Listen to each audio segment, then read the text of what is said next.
warahmatullahi wabarakatuh. Shalom, salam guru penggerak. Perkenalkan, fasilitator saya Ibu Yana Taupan MPD, dan pengajar praktik yang selalu setia mendampingi saya Ibu Kardina Ibrahim SPD MPD, dan saya sendiri calon guru penggerak angkatan 8 Amos Mundat Tikupasang SPD GR. Saya sebagai angkatan 8 calon guru penggerak dari SMP Negeri 1 Nabire, Kabupaten Nabire, Provinsi Papua Tengah. Pada video kali ini saya akan memaparkan bagaimana budaya positif yang saya terapkan di sekolah saya sebagai aksi nyata pada modul 1.4. Bagaimana konsep inti dari budaya positif? Yang pertama, perubahan paradigma belajar. Yang kedua, disiplin positif. Yang ketiga, nilai-nilai kebajikan. Keempat, kebutuhan dasar manusia. Kelima, motivasi perilaku manusia. Keenam, posisi kontrol guru. Ketujuh, keyakinan kelas. Dan kedelapan, segitiga restitusi.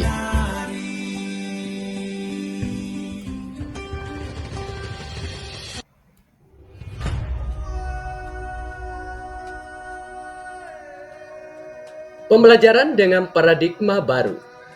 Pembelajaran dengan paradigma baru merupakan pembelajaran yang dirancang berdasarkan prinsip pembelajaran berdiferensiasi sehingga para peserta didik belajar sesuai kebutuhannya, sesuai perkembangan zaman untuk mewujudkan belajar yang memiliki nilai profil belajar Pancasila.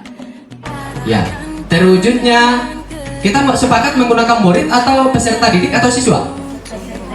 Peserta didik. Oke, kita menggunakan peserta didik. Nah, cuma kalau menurut kayaknya cuma kesepakatan kami, karena kami kan belajar soal KID KHD seperti itu sehingga selalu murid-murid. Ya, silakan kita gunakan peserta didik ya. Oke. Sudah? Terwujudnya peserta didik yang saya mau tawarkan, apakah kita satukan kalau mandiri 5 profil 6 nilai profil pelajaran Pancasila itu kan ada beriman, bertakwa, bernalar, kritis, kreatif dan segala macam, itu yang semua ada di sini. Apakah kita pecah-pecah seperti itu atau kita langsung memiliki nilai sesuai nilai profil pelajar Pancasila supaya tidak terlalu panjang? Oke? Ya. Nah, saya kasih tawaran satu. Nih, apakah ini kita edit sama-sama? Ada nomor 1 dan ada nomor 2. Yang satu nilai profil pelajar Pancasila, dan yang nomor 2 itu saya pecah-pecah nilai-nilainya itu. Cuma nanti ini, yang ini Bapak Ibu, ini wajib ada cinta lingkungan, karena kita kemarin dari Adiwiyata katakan bahwa visi sekolah itu harus ada yang menggambarkan nilai Adiwiyata di dalam. Oke. Mari Bapak Ibu kembali lihat yang visi pertama, jangan sampai kita coret semua yang visi pertama itu kemudian kita ganti seperti ini.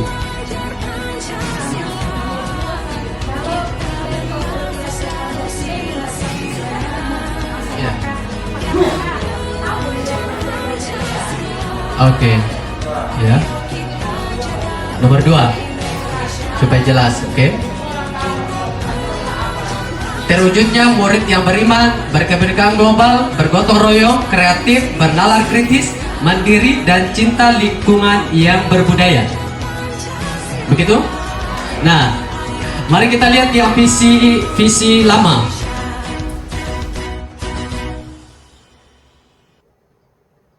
Demikianlah saya memaparkan bagaimana merubah atau mengedit dari visi sekolah yang selama ini kami pakai supaya lebih berfokus dan terfokus kepada pembelajaran yang lebih menitik beratkan pembelajaran pada murid. Untuk mewujudkan pelajar Pancasila, saya telah menerapkan pembelajaran berpusat pada murid, kemudian membuat RPP yang terintegrasi dengan Adiwiyata, pembelajaran sesuai bakat murid, dan pembelajaran berbasis IT.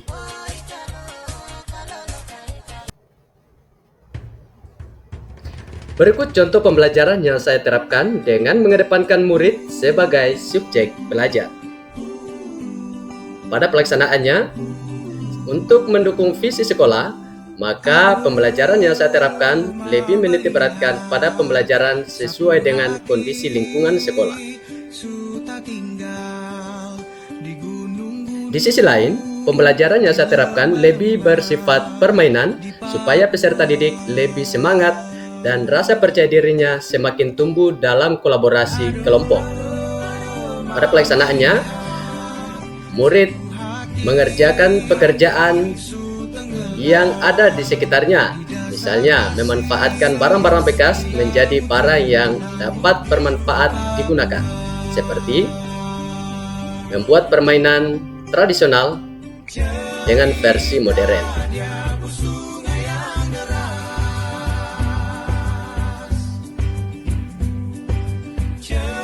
Beberapa pembelajaran kreatif yang saya terapkan di sekolah, yaitu pembelajaran berbasis IT. Murid lebih bersemangat di dalam mengerjakan tugas, kolaborasi dalam kelompok, pembiasaan literasi untuk meningkatkan rasa percaya diri murid, dan tarian pelajar Pancasila sebagai kegiatan unggulan dari sekolah kami.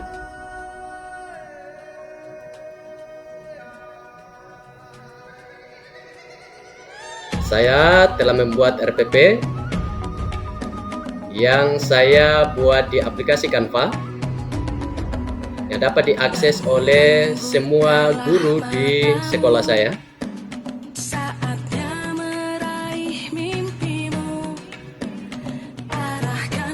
Berikut adalah miskonsepsi tentang teori kontrol. Ilusi bahwa kritik dan membuat rasa bersalah mampu menguatkan karakter. Ilusi bahwa orang dewasa berhak memaksa. Ilusi bahwa semua penguatan positif, efektif, dan bermanfaat. Dan ilusi guru mengontrol murid. Mengubah paradigma stimulus respon ke pendekatan teori kontrol.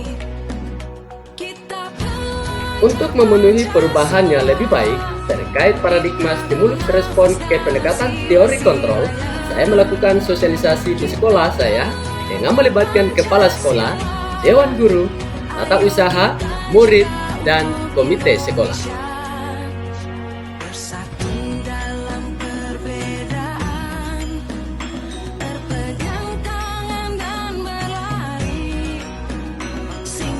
Disiplin positif. Ki Hajar Dewantara mengatakan di mana ada kemerdekaan, di situ ada disiplin yang kuat. Kemerdekaan dalam konteks pendidikan adalah menciptakan murid yang merdeka. Syarat utamanya harus ada disiplin yang kuat. Yang dimaksud adalah disiplin diri yang memiliki motivasi yang berasal dari dalam diri sendiri, atau biasa disebut motivasi internal. Untuk mewujudkan disiplin positif di sekolah, saya berkoordinasi dengan kepala sekolah dan beberapa teman sejawat untuk meminta pendapat dan persetujuan terkait beberapa kegiatan budaya positif yang akan saya terapkan dengan melibatkan semua warga sekolah.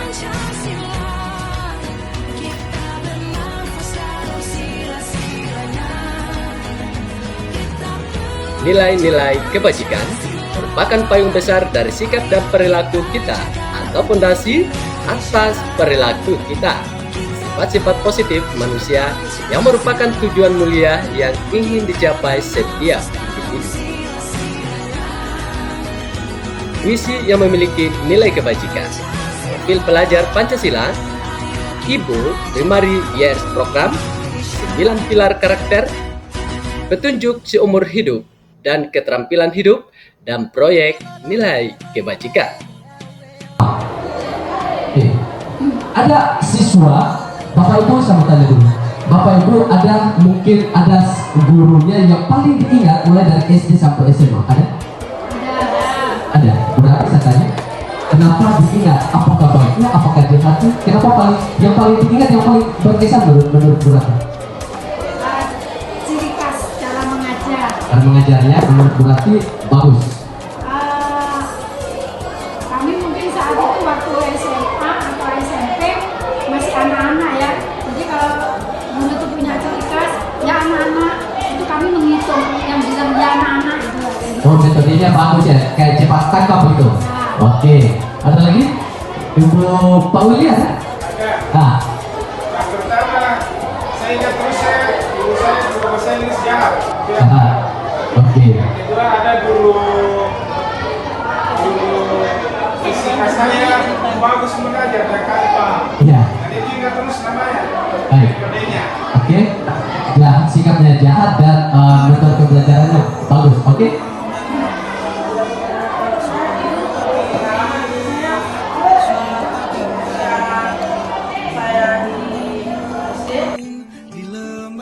Demikian sosialisasi dengan melibatkan kepala sekolah, wakil kurikulum, waka kesiswaan, waka sarpras humas. Pada pertemuan ini saya lebih mengarahkan peserta untuk melakukan curah pendapat terkait nilai-nilai kebajikan yang harus dipahami oleh guru dalam menciptakan suasana belajar yang benar-benar berpihak pada murid. Kebutuhan dasar manusia: bertahan hidup, kasih sayang dan rasa diterima, penguasaan, kebebasan, dan kesenangan.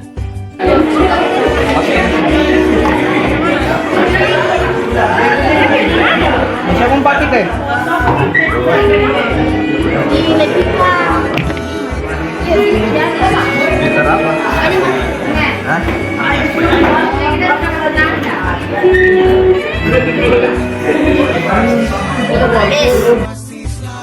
Sebagai seorang guru, wajib memahami kebutuhan dasar manusia, sehingga dalam melaksanakan pembelajaran, murid merasa benar-benar merdeka dalam berekspresi serta memenuhi kebutuhan hidupnya sebagai individu yang unik dan berbakat.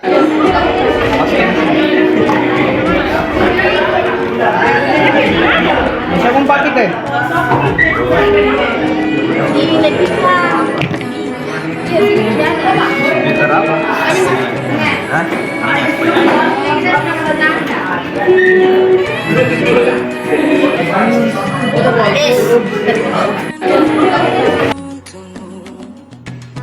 Motivasi perilaku manusia. Untuk menghindari ketidaknyamanan atau hukuman, untuk mendapatkan imbalan atau penghargaan dari orang lain sebagai motivasi intrinsik, dan yang ketiga, sebagai motivasi intrinsik untuk menjadi orang yang mereka inginkan dan menghargai diri sendiri dengan nilai-nilai yang mereka percaya.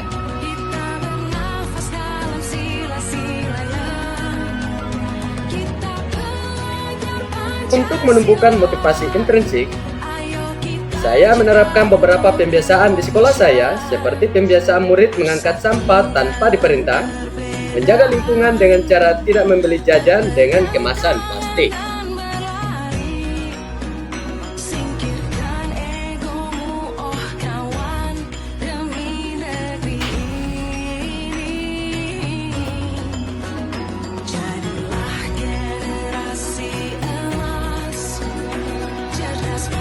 Demikian pembiasaan yang telah saya terapkan di sekolah untuk menjaga lingkungan sekolah demi menciptakan murid yang lebih memiliki rasa memiliki terhadap lingkungan sekolah. Yang diharapkan dari pembiasaan ini adalah motivasi intrinsik dapat terbentuk pada diri peserta didik.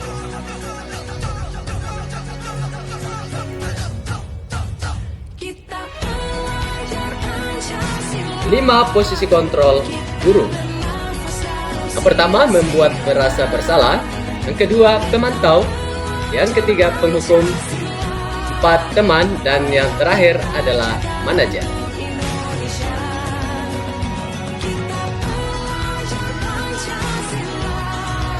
Posisi kontrol sangat penting dikuasai oleh seorang guru. dalam menjalankan fungsinya sebagai tenaga pendidik di sekolah. Oleh karena itu, hal yang saya lakukan terlebih dahulu ialah melakukan sosialisasi terhadap kepala sekolah dan rekan sejawat. Terlebih khusus, melibatkan guru BK, bimbingan konseling. Dalam pelaksanaannya, kami sepakat untuk melakukan evaluasi secara berkala untuk mengukur tingkat ketercapaian program posisi kontrol sebagai manajer di sekolah.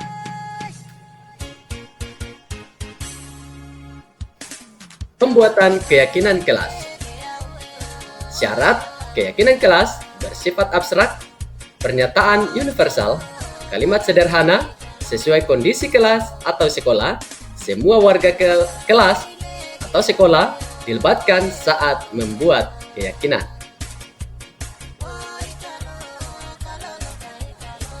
Kesepakatan kelas sangat efektif untuk menerapkan suasana belajar di kelas yang lebih nyaman. Saya memandu rekan sejawat bagaimana membuat kesepakatan kelas yang baik. Kemudian, masing-masing wali kelas mengarahkan anak walinya ikut berpartisipasi dalam membuat kesepakatan kelas di kelas masing-masing. Lewat kesepakatan kelas inilah, guru dapat mengontrol murid dengan bertindak sebagai manajer dengan menerapkan segitiga restitusi. Apa itu segitiga restitusi? Suatu proses dialog yang dijalankan oleh guru agar dapat menghasilkan murid yang mandiri dan bertanggung jawab. Tahapan restitusi. Pertama, menstabilkan identitas, validasi tindakan yang salah, dan yang ketiga, menanyakan keyakinan. Pada tahap menstabilkan identitas, berdasarkan prinsip membuat kesalahan adalah bagian dari proses pembelajaran. Pada tahapan ini, berbuat kesalahan itu wajar. Tidak ada manusia yang sempurna. Ibu atau bapak juga pernah melakukan itu. Ibu atau bapak tidak mau mencari siapa yang salah, namun ingin mencari solusi. Yang berikut, kamu berhak merasa begitu. Demikianlah pernyataan-pernyataan yang dapat digunakan oleh sebagai guru yang bertindak sebagai manajer untuk menstabilkan identitas murid.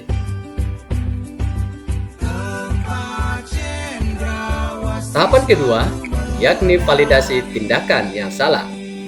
Berdasarkan prinsip setiap perilaku berupaya memenuhi suatu kebutuhan tertentu, maka pernyataan yang dapat diajukan adalah yang pertama, kamu pasti punya alasan mengapa kamu melakukan itu.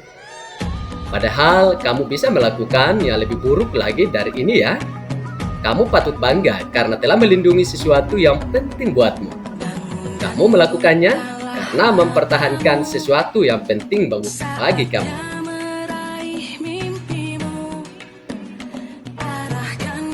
Pada tahapan yang ketiga, menanyakan keyakinan. Berdasarkan prinsip teori kontrol bahwa pada dasarnya kita termotivasi secara intrinsik.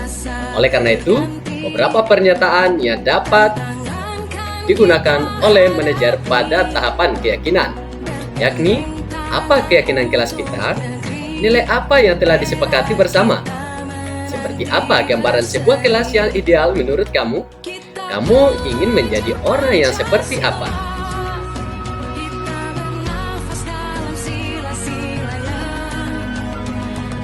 Berikut contoh penerapan tahapan restitusi yang telah saya lakukan di sekolah saya. Titin terlambat datang ke sekolah sehingga tidak mengikuti pelajaran pertama.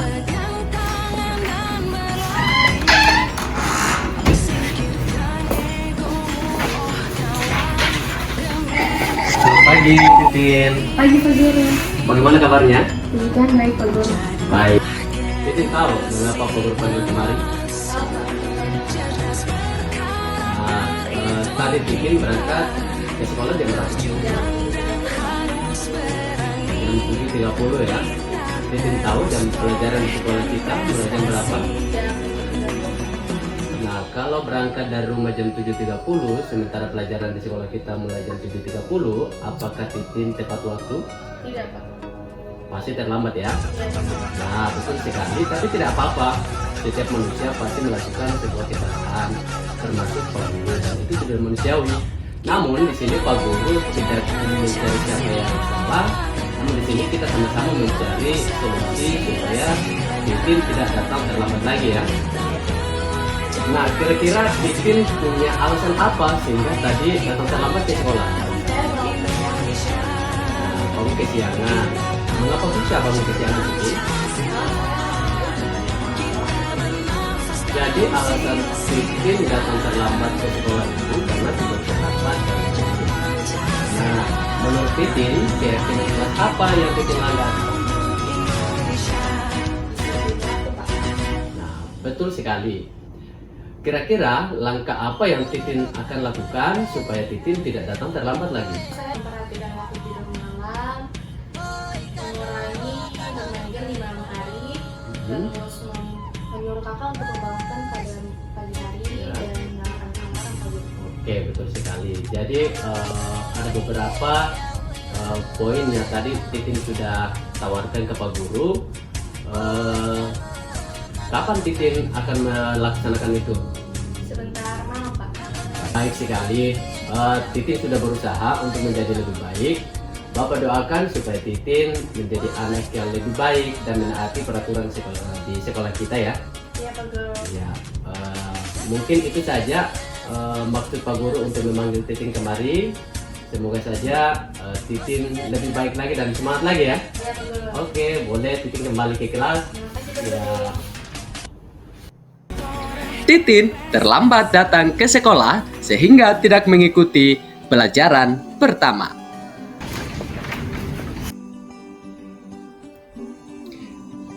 Demikian paparan aksi nyata yang telah saya lakukan di sekolah. Akhir kata, sayonara, terima kasih, salam guru penggerak.